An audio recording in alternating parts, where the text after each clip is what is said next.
The city of Lagos pulsed with restless energy, cars honking endlessly, hawkers shouting prices, and dreams rising and falling with the tide of opportunity. Among the many lives woven into this great city were two young girls whose friendship would one day become a story whispered with shock and sorrow. Chiamaka Okafor was born into wealth. Her father, Chief Nnamdi Okafor, was a powerful businessman with investments across Nigeria, while her mother, Lolo Ngozi Okafor, was a respected and elegant woman known in elite Igbo social circles in Lagos. Their mansion in Lekki stood like a palace, filled with luxury, comfort, and everything money could buy. Yet Chiamaka was not proud. She was calm, kind-hearted, and deeply respectful, raised with strong Igbo values of ulo, usopuru, respect, and family honor. In sharp contrast lived Nkiru Eze in Ajegunle. She and her mother, Mama Uche Eze, lived in a small, struggling household where survival was a daily battle. Mama Uche sold roasted corn and pear by the roadside, enduring sun and rain just to provide for her only daughter. Despite their hardship, Nkiru was brilliant. Through determination and sleepless nights, she earned a scholarship to attend the same prestigious school as Chiamaka. That was where their paths crossed. The bond that ignored differences. On her first day, Nkiru sat quietly under a tree during lunch, eating simple soaked garri from a small plastic bowl. Around her, other students laughed, showing off snacks and phones. Then Chiamaka approached. Ndewo, can I sit with you? She asked gently. Nkiru looked up, surprised. You want to sit with me? Chiamaka smiled. Yes, why not? That simple moment became the beginning of a powerful friendship. They became inseparable. They studied together, laughed, shared secrets, and defended each other.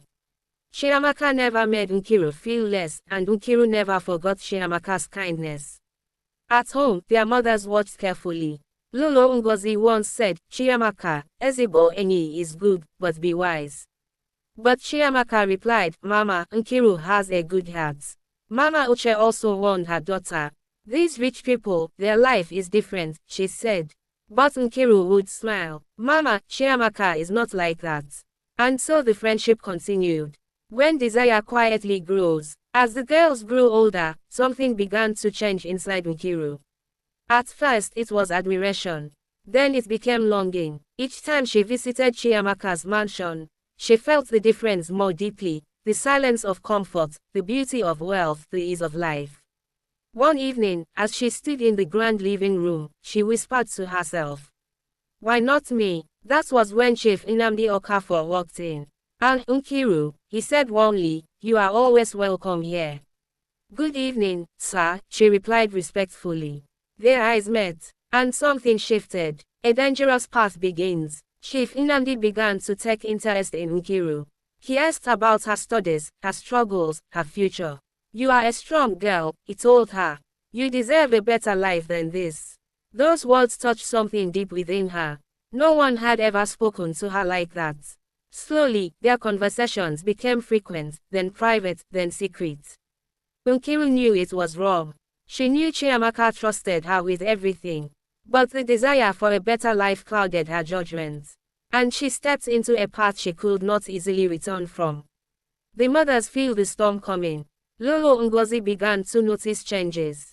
Her husband grew distant. His attention shifted. And Nkiru, she was becoming too comfortable in the house. One evening, she said to her daughter, "That's your friend, something is not right." Chiamaka shook her head. "Mama, you're mistaken." But Lolo Ngozi's heart was uneasy. At the same time, Mama Uche noticed changes in her daughter. New clothes, late nights, strange silence. Nkiru, what is happening? She demanded. Nothing, Mama, Nkiru replied, avoiding her eyes. But a mother always knows. The day everything broke, it happened on a quiet evening. Chiamaka returned home earlier than expected. The house was silent, too silent. As she approached her father's study, she heard voices. Her father's voice, and Nkiru's. Her heart began to pound like a drum. Slowly, she opened the door, and her world shattered. Nkiru stood there. Her father stood there, close, intimate, warm. Nkiru, Chiamaka whispered, her voice trembling. Nkiru turned, her face filled with fear. Chiamaka, please what? Chiamaka screamed. Explain that you are with my father. Her voice shook the walls. Chief Nnamdi stepped forward. Chiamaka, stop, she cried. You have disgraced this family. Tears streamed down her face as she looked at Nkiru. I called you my sister, I trusted you. Nkiru fell to her knees crying. I'm sorry. But sorry could not fix what was broken.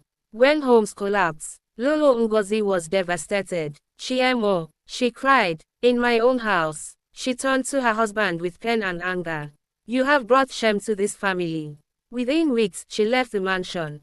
The home that once held joy became empty. Mama Uche, upon hearing the truth, was heartbroken. She slapped Nkiru in anger and tears. Is this the life you chose? She cried, to destroy another woman's marriage. Nkiru sobbed, I just wanted a better life. But Mama Uche shook her head. A good life does not come from evil. The end of everything they shared. Chiamaka and Nkiru never spoke again. Their friendship, once pure and strong, ended in silence and pain. Chiamaka stayed with her mother, growing stronger but more guarded. Nkiru lost everything, her dignity, her friendship, her peace, the lesson that remained. In the end, Nkiru learned to let.